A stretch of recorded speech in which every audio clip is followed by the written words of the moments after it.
Good evening. It is Tuesday, I think.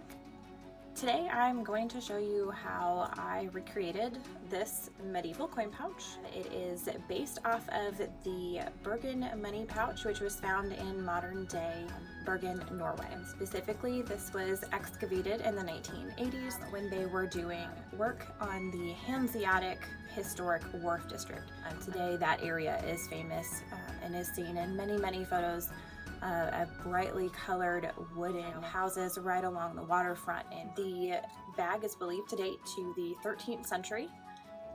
Details regarding the excavations were published in the 1980s, not terribly long after the excavations were completed, in a series of volumes called the Bergen Papers. I believe they were done as a single printing and are currently out of print. I have not been able to acquire a copy online. Google Scholar does have several references to the paper within other documents. However, the texts that I have been able to find are either not available digitally or out of my current budget. Much of the information available online about this pouch comes from several blog posts, two of which I will link in the video description below. They do include photos of the extant pouch. It is on display in the Bergen Museum currently. The photos are detailed enough that you can see most of the pouch. The construction of the pouch is relatively easy to determine, including this very interesting outside lacing feature that is. This particular bag I made a couple of years ago, and I did make it out of sheepskin. It is a 2 to 3 ounce sheepskin, undyed. I have conditioned it several times, but other than that, it is completely untreated. Sheepskin made it lightweight and supple enough that I was able to get some very crisp molding with this bag. The leather I am using today, I'm not 100% sure what type of leather it is, but it is similarly lightweight and supple, so it will work very well. The bag in the museum is most likely sheepskin, cowhide, calfskin specifically, or goatskin, potentially even deerskin. Any of those materials would allow you to get the very crisp, almost cartridge pleat style gathering that you see both here and in the extant bag. Based on the photos, the estimate for the extant dimensions is 20 by 20 centimeters, maybe a little larger, so approximately 7 3/4 inches. The bag I am going to make today is 10-inch diameter, so a little larger than the one in the museum. Even with that diameter, the bag will still sit flat and still gets a nice gather at the bottom. Okay, now that we've talked about the bag, let's talk about supplies. In addition to what is pictured here, you will need a piece of cardstock or a piece of poster board in order to make your own pattern. For the leather, you will need one piece that is slightly larger than your intended bag diameter. You will also need a smaller piece if you would like to cut your own lacing. If you are going to use commercially available lacing, you will need a minimum of 2 yards. To make life a little easier for sewing in the lacing, a plastic large bore needle is also very helpful. Anything that has a large enough eye for you to pass your lacing through, you can do the lacing by hand, but the needle makes it just a lot easier. For cutting your leather or for punching the lacing holes, a pair of heavy-duty shears or a 1/4 inch chisel work perfectly. You will also need a mallet or a maul. For drafting the pattern, a clear ruler and a pencil is all that is necessary.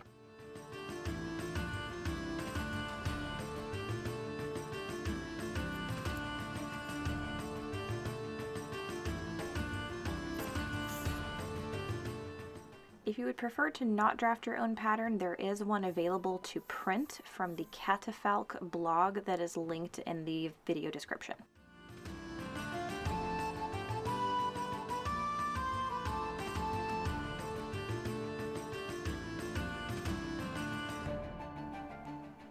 The tool I'm using here is a circle marking guide I purchased from Tandy Leathercraft. It makes marking out the circles much faster. You could do the same thing with a traditional compass or with a piece of string. The circle that I've drawn has a 10-inch diameter and is the largest of 3 circles to be drawn. The smaller 2 will be drawn a little later. The largest circle marks out the outer edge of the bag, and now that that is laid out, I'm going to divide the circle into 16 equal sections using a pencil and a clear ruler.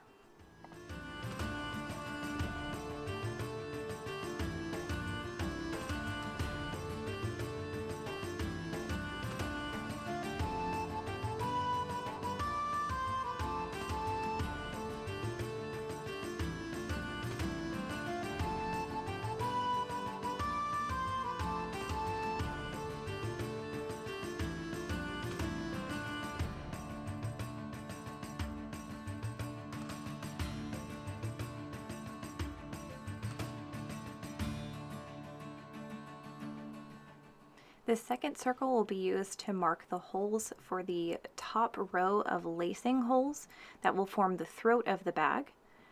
I actually make a mistake here and draw my most inner circle a little too wide. Upon looking at it, it just didn't look right, so I drew a third circle inside. That middle line will be ignored.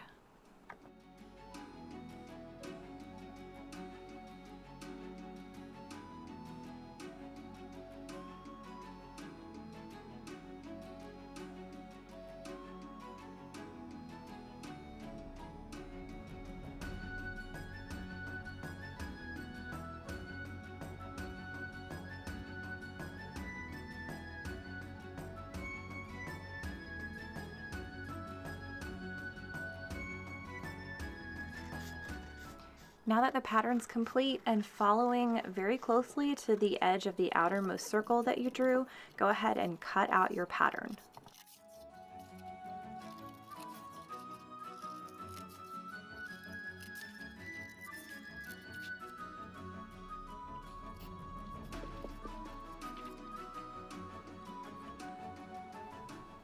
Using a hole punch or some other pointed but blunt object like this leather awl that I'm using, pierce your pattern where each straight line coming out from the center of your circle crosses the outermost and the innermost circles.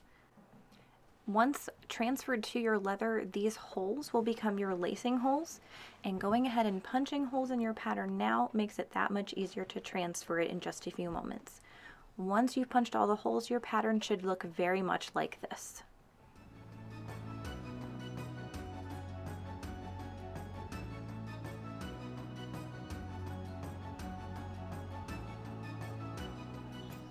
If you're following along and using ready-made or commercially available lace, this next part's optional. I'm going to use a spiral lace cutter to cut my own lacing from this square of gray leather.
That small piece of leather yielded about 3.5 yards worth of lace.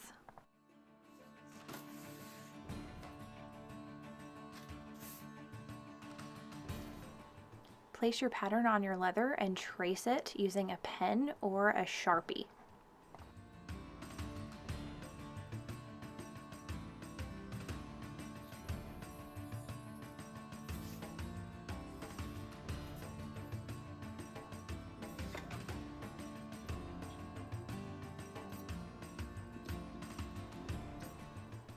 And now cut out the circle that you just traced using heavy-duty shears or a box cutting knife.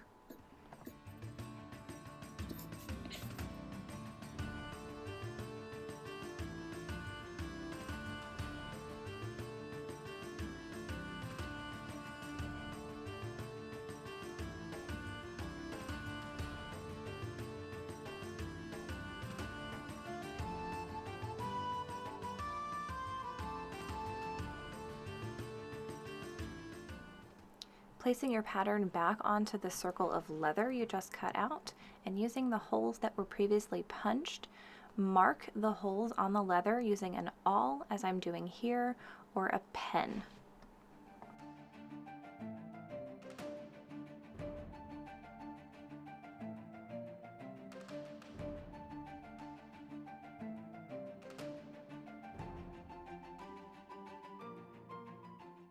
Just there on the left side of the screen, you can see the marks from the awl.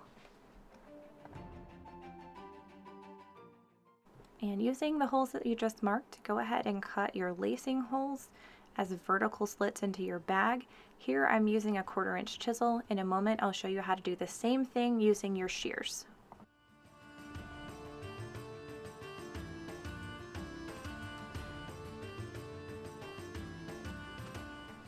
To use shears, find one of the holes that was marked with an awl, fold the leather in half at that mark, and snip your leather with the shears.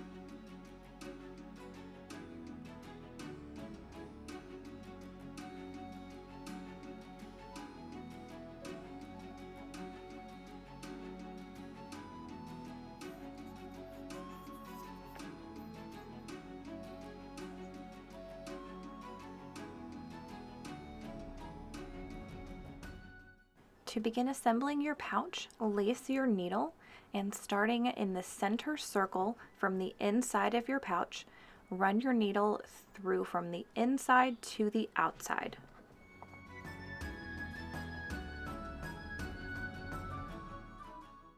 Once your needle is through, pull the lace through to the other side, but do not pull it completely. You do want to leave yourself about a 4 to 5 inch tail.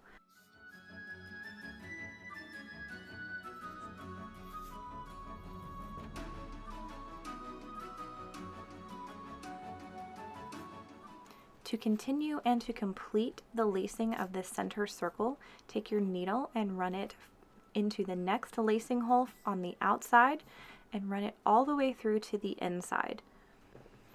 Continue in this running stitch pattern all the way around the center circle until you have completed the circle and your needle and your tail are both on the inside of the bag.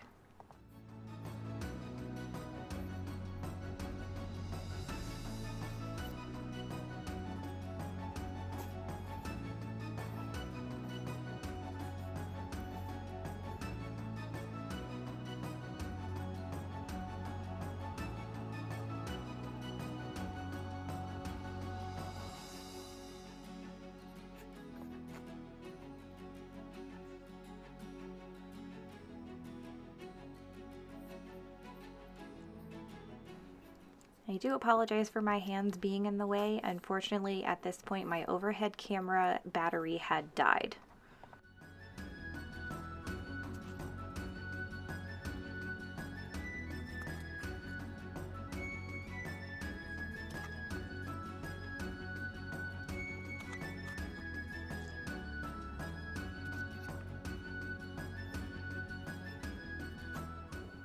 And when you complete the stitching on that center circle, the outside of your bag will look very much like this.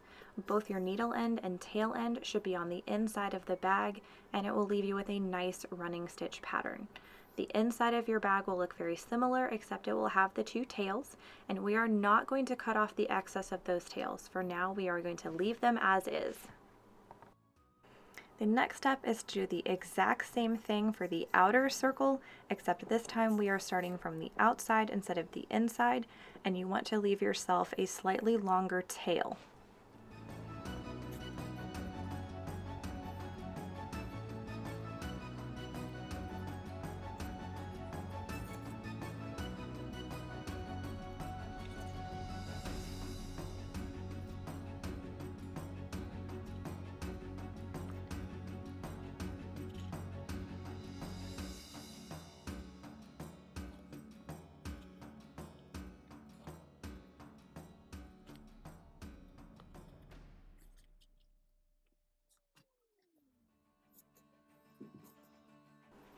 And as you complete the stitching on the outer circle, just make sure that your needle and your tail ends are both on the outside of the bag.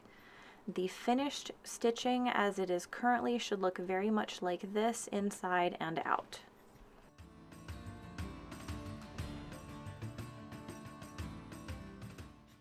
The next step in the bag is possibly the most complicated.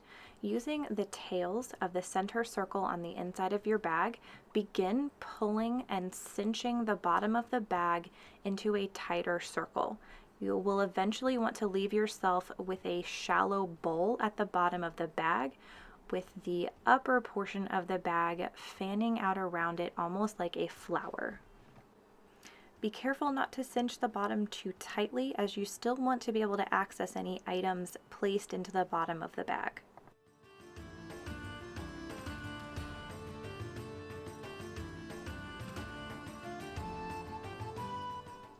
Once you're happy with the shape and size of the base of your bag, thread your needle onto the longer of the two tails from the inside of the bag, and then run your needle back to the outside of the bag. When doing so, make sure to use a neighboring stitch so that you don't accidentally pull out any previously placed stitches.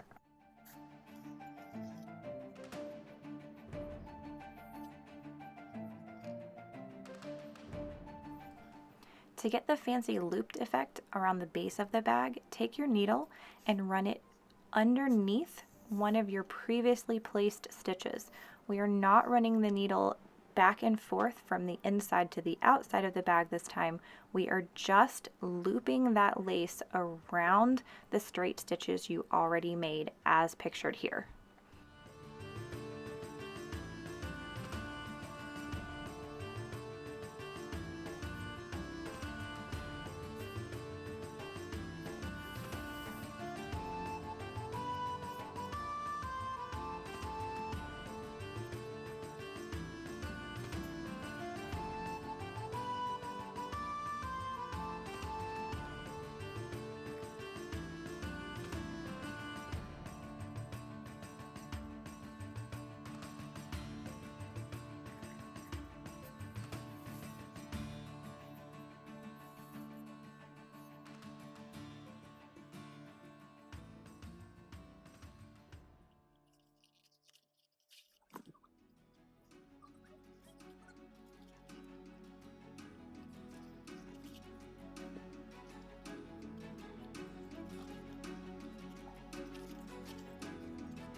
When you've completed the outside decorative looping, take your needle and in a neighboring hole, run your needle and the thread back through to the inside of the bag. The outside looping should look very much like this, and it does actually provide some stability and structure to the base of your bag.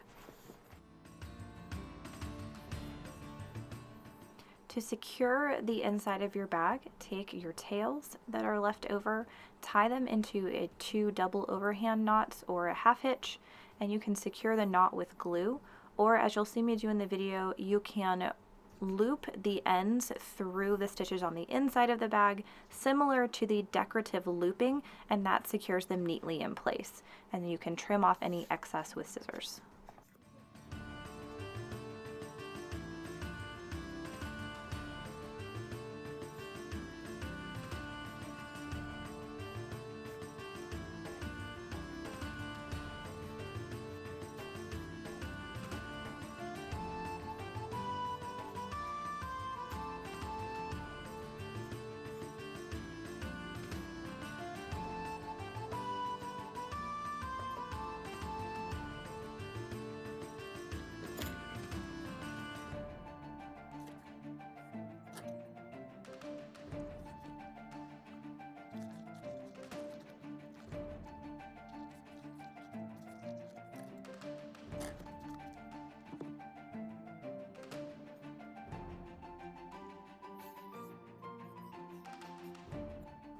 One of the final steps to complete your bag is to cinch the top of your bag closed. If you line up your pleats and gathers as you go, it gives the bag overall a neater finished appearance.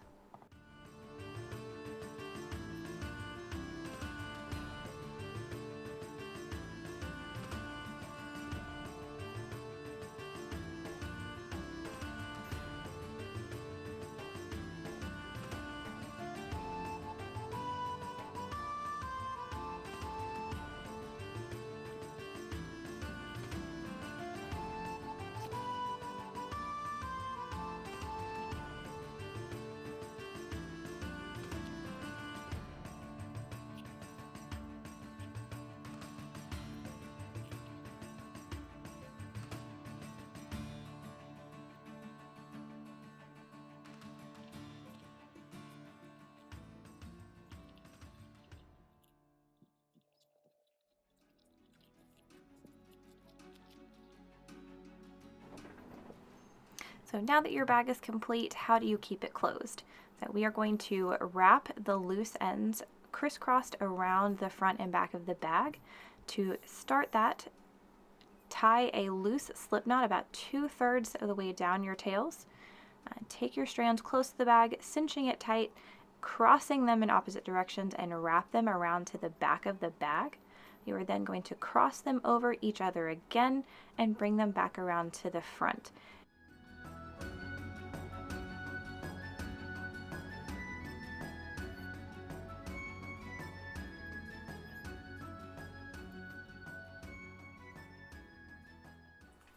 If you would like, you can go ahead and tighten up your loose slip knot and your bag will be secure, or you can wrap it a couple of more times as I do here, just to keep it slightly more secure.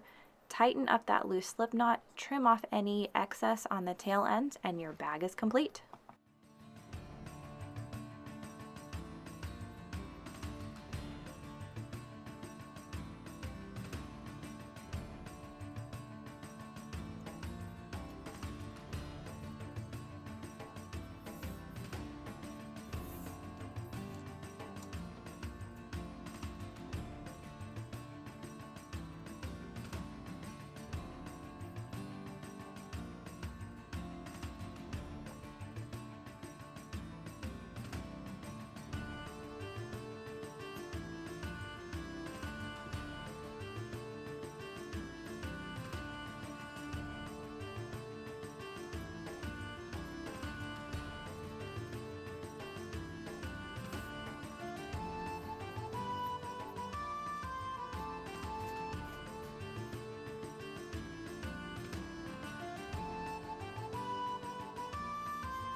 Thank you very much for watching this video produced by This Old Meat Haul. If you liked this video, please hit the subscribe button and ring the bell if you would like to get notifications when we post new content.